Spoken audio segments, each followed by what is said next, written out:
We had a buzzer beater, an ugly end, we had bruised heads, we had blood all over the floor. We had everything happening in the Game 2 Western Conference Final between the Phoenix Suns and the LA Clippers. We'll be talking all about that on today's episode. The Clippers lost this game 103 to 104, and if you look at the stat board, it says Cameron Payne scored 29 points and 9 assists. This guy was someone who was in the G League just a season ago. DeAndre Ayton, the top pick in the 2018 draft, scored 24 points and 14 rebounds. Booker had an off night. He scored 20 points. Still got a very big shot off at the end with 30 seconds left on the floor. Cam Johnson and Dario Saric, they got 22 points off the bench together. For the Clippers, it was Paul George who got 26, but he took a million attempts to get there. Reggie Jackson scored 19, and nobody else really contributed. Yeah. The Phoenix Suns coming off victors by just a single point. It was a fantastic end to the game. It was bizarre. The lead up to the end was very bizarre. It was pandemonium all around. Yeah. Every single possession was being reviewed by the refs, and it kind of made it frustrating if you were watching the game live, because that last 2 minutes, I think, lasted 30 minutes, and the game never seemed to end. The sequence of plays was insane because the Suns were down by 1. Devin Booker had the ball. Pat Bev forces the ball to go outside, but the reviews in super slow motion showed that it went off Booker's hand, and then Clippers got the ball. They should have finished it there. The inbound pass to PG, he gets fouled. 2 free throws, he should have finished it there. They're already leading by 1. He misses not one, he misses both the free throws. This is a career 85% free throw shooter. In clutch time, he misses both the free throws. He's the main guy for the Clippers. Let's not forget that. Yeah. On the inbound for the Suns, Booker gets double teamed and he had to pass the ball off. Bridges gets an open look. He misses his 3. Clippers don't catch the rebound. It's still Phoenix Suns ball. The ball gets forced outside. The Clippers, instead of just going on with it, decide to review that call because why not? Hey, you got one. Why not try again? And then that gives time for the Phoenix Suns to draw up and whatever play they want on with 0.8 seconds left on the clock. Yeah. There's only one way that they're going to score with 0.8 seconds left. It has to be an alley-oop. It has to go to DeAndre Ayton. I think the Clippers just went to sleep. They put DeMarcus Cousins, but he was not guarding the angle between the basket and the inbounder, right? He was just standing there, waving his arms around. I don't understand what they were doing. Zubac gets screened by Booker, which gives Ayton a free run at the basket, and then he dunks it. The game should have been over. Yeah. The Clippers appeal, and then the refs put back 0.7 seconds on the clock, which means that Ayton scored in 0.1 seconds. We're talking like this is Formula 1. This is basketball. Yeah. But end of the day, we can just say that the Clippers choked. They missed 2 free throws. Cousins didn't know what he was doing while standing there and waving his arms. Zubac didn't know he was going to get screened.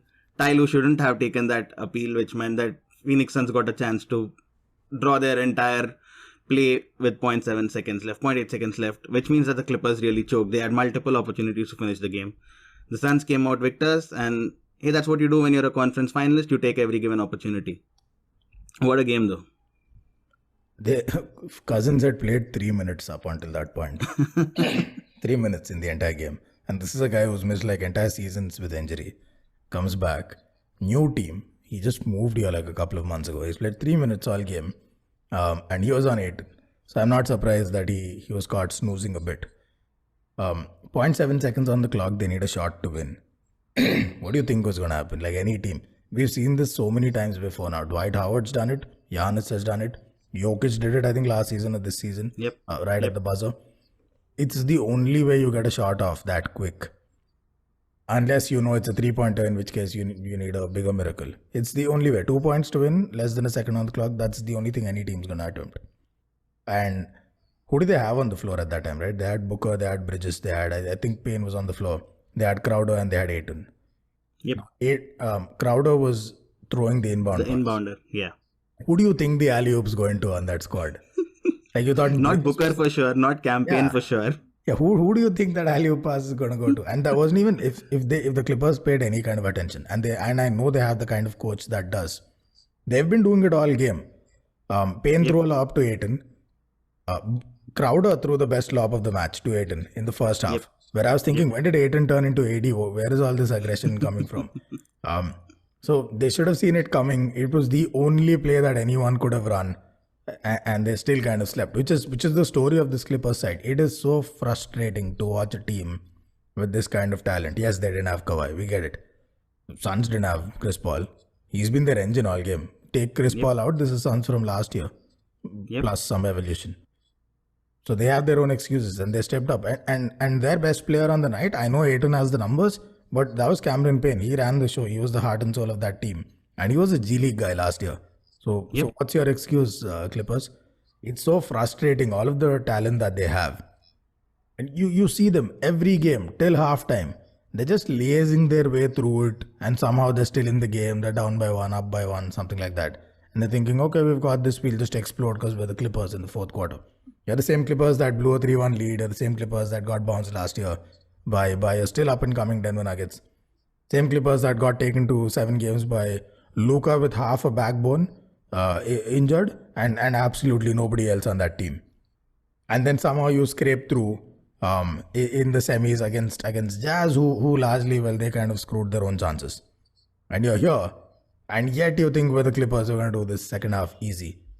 They laze around, fourth quarter, single point game. Put it to bed? Nope. As long as we have the lead, who cares, right? If it's 1 point, who cares? We've got the lead, let's chill. Throughout the game, Zubac is useless. He's got to go. If there is a team next season that includes Kawhi Leonard, Zubac has to go. He's an abomination. Just minimal possible effort on defense. I know he put up some points, but if you watch the match, most of that came in the fourth quarter. Minimal effort on defense. There was a moment in the first half, I don't know if you noticed this, Bridges shot a 3. Zubac was under the rim. The second Bridges releases that ball, Zubac is walking away already. He's not going away to get a rebound. He's walking away. He's thinking that's going in. Somebody will inbound the ball. Let me just move. Guess what? That shot was bricked. It landed where Zubac was supposed to be. They got the offensive rebound and they scored. Guess who had more points of second chance opportunities? Suns. And then here's where you know you're well and truly useless. You're the only big man on the team. Cousins played 3 minutes. There's nobody else who has your size. The Phoenix Suns outscored the Clippers 60 to 30 points in the paint. 60 points. Out of their 100 something, 60 came in the paint. Zubac, hello. And this was when Suns had an off night. They were atrocious from the 3. Payne bricked it. Booker didn't shoot it pretty well. They let Saric put up 4, I don't know for what pleasure, and he bricked like 3 of them. This was a complete off night, and then points in the paint saved them. Points off turnover saved them. Second chance points saved them. And then, despite all this, the Clippers somehow got a 1-point lead with like a minute to play or less than that. Because Paul George did his thing, went to the mid-range, went to a spot, pulled up, cash. Now, they have a 1-point lead. Miraculously, they get the ball again. And now they're shooting for the game. Paul George gets fouled. You've got a 1-point lead. You get 2 free throws. What do? You hit even one of them. And you're basically forcing the Suns to go for a 3 with like hardly any time left on the clock. You hit 2 of them. They're shooting a 3 to tie the game. You hit 1 free throw at least. They're shooting 3 to win or 2 to tie, whatever it is. You're going to force a 3 from them. Nobody's going to go for the tie from there. What does our man do? New variant of Pandemic P, he bricks both free throws. And this is a career 80-something% free throw shooter. Bricks both free throws. Suns get the ball. They need, 2 to win, right? 2 wins it. They don't even need to go for the 3. 2 wins it, and they still go for a 3 anyway. I thought that was an excellent play. Booker drew the double team, gave it off to Crowder. Crowder drew another defender, gave it to Bridges. Corner 3, easiest shot in the game. If you're going to attempt a 3, he bricked it. All Clippers had to do was box out, get a rebound. Hello Cousins, hello Zubac. Boom, kapow. They somehow, not only do they fail to grab they could have just let it run and the clock would have run out. Somebody gets a hand on it, so it's Clippers last touch, Phoenix ball again, 0.7 on the clock, and the rest is as you described it. I am so done with these Clippers. I don't even think I want to watch their games. They're going to come back. They're going to win one game. If Kawhi comes back, or maybe just Paul George turns into Paul George of old, playoff P, whatever he wants to call it. They'll win one game, and again they'll be talking, walking, as if they're defending champions. Like, this is what we do. No. We're done with this team. You're an embarrassment to basketball. I wish the Jazz were here. Only thing is, it turns out they're even bigger chokers than the Clippers. This was a game where the role players took over, right? Booker had an off night. Paul George was very inefficient. Yeah. It was Cam Payne, 29 points, 9 assists. You said that he was in the G League last season. He also played in China last season. And what an incredible... Chris Paul is supposed to be out, the main guy for Phoenix Suns, and now he's replacing Chris Paul, who with all that 16 years of experience. He's This the guy, virus. He's the virus that infected the Clippers. it's crazy. Campaign was amazing. It was almost like the Clippers forgot that he was left-handed. They were giving him that free lane throughout the game to the basket. I'm like, did they forget that he was a left-hander with that awkward Joe Ingles kind of shot that he has? Cam Johnson and Dario Saric were amazing off the bench. They scored 22 points, which is pretty amazing. For the Clippers also, it was all role players who were doing the job, right? Like you said, Zubac got some points. Luke Kennard was amazing at the start of the fourth quarter. Rondo came off and hit I think a couple of 3-pointers when it mattered. But in the end, without Kawhi Leonard, PG got support. That's long story short. Yes, PG got support. Exactly. That's not an excuse, right? Exactly. At the end of the day, you know that without Chris Paul and without Kawhi Leonard, it was supposed to be these role players who are going to win the game for you. And I think the Clippers bench were scored by the Phoenix Suns, which eventually won them the game pretty easily. This was Clippers' chance to level the series. Game 1, I think they kind of got outdone with the schedule. I mean, they just got like 36 hours of rest after the game 6 against the Jazz. They kind of got outdone there with the schedule. But game 2, this was a chance to come back. They had it in the bag. Just a choke job. If ever there was one choke job, this was a choke job. I have no answers. The Phoenix Suns are one step in the NBA final. Didn't see that coming at the start of the season. I knew I rated them pretty highly, but NBA finals not that high. Wow, this is an amazing team. Very happy for them. Watch the Clippers come back now, by the way. After just hitting rock bottom, ruining any kind of expectations, now they'll win a game and suddenly everyone's like, this is the Clippers we were talking about. Where now? Really? Damn, so done. Let's talk about the Bucks, man. We should talk about the Bucks. Just a second before we go to the Bucks. We should talk about DeAndre Ayton, right? I mean, 2018 draft pick. Throughout his career, he's going to be compared with Trae Young and Luka Doncic because he went above them in the draft. But man, this guy is holding his own. He's won against a team that had AD. He's won against a team that has Joker. He's winning against a Clippers team. This guy is the proper definition of a center. He can do everything. He's comfortable with the ball. He's comfortable under the rim. He's a great defender. The only thing he does not do right now is shoot the three. And the Phoenix Suns don't do that as a team as well. It's not that he's required to do that and he doesn't do it. He just doesn't need to do it at the Phoenix Suns. This is a great center. I think he's holding up for his own. I mean, it's not his fault that he got drafted over Luka and Trae Young, but he'll take it.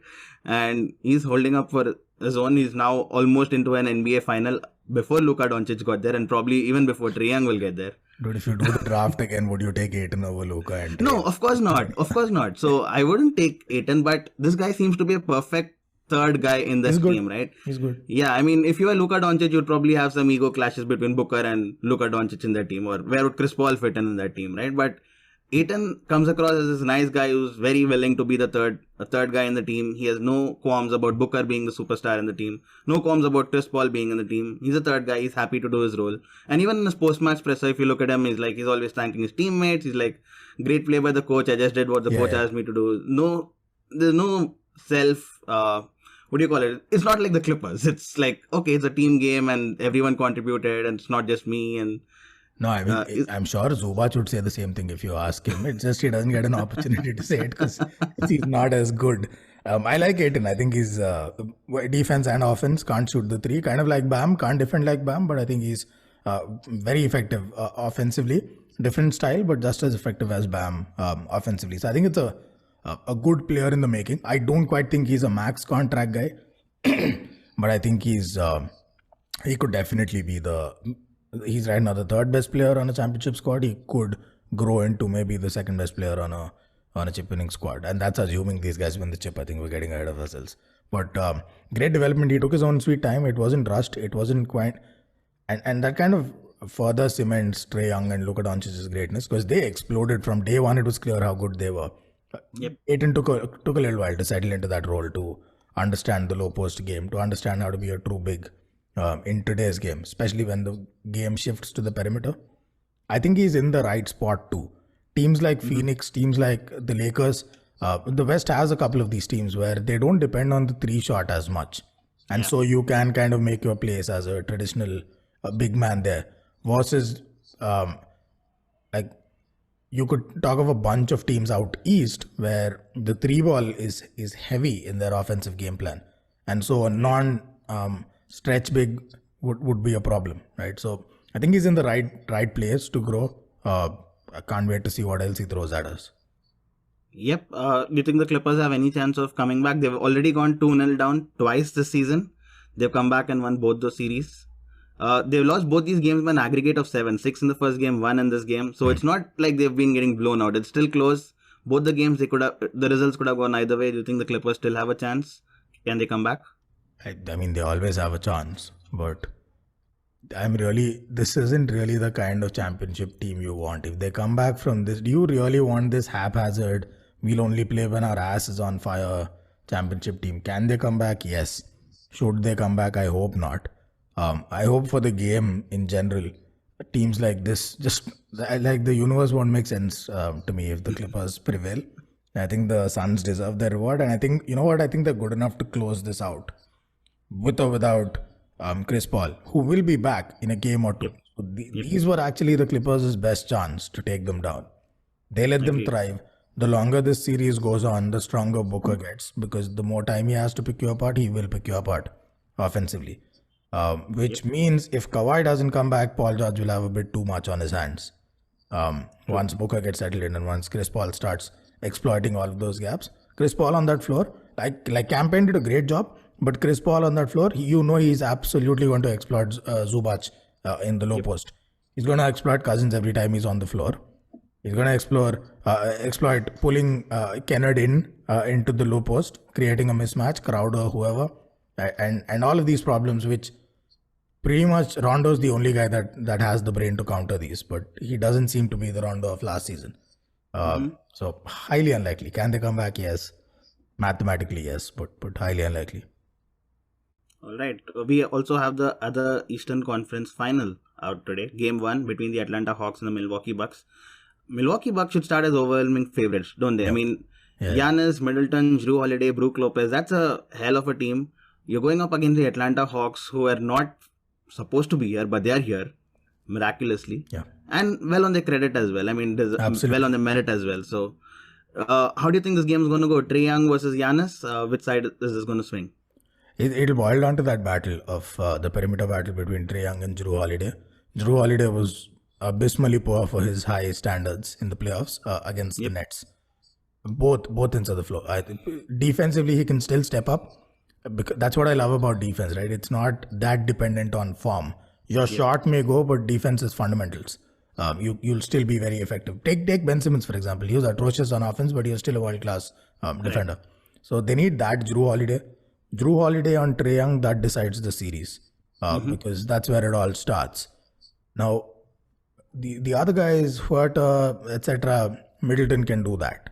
Capella, John Collins, with Brook Lopez and Giannis in the paint, I really don't see how those two can cause much damage. I think this Bucks team is ferocious on defense, and if Jrue Holiday can handle Trae Young, even limit his impact on the game, they've got enough firepower, and they can absolutely match the Hawks offense. They really can.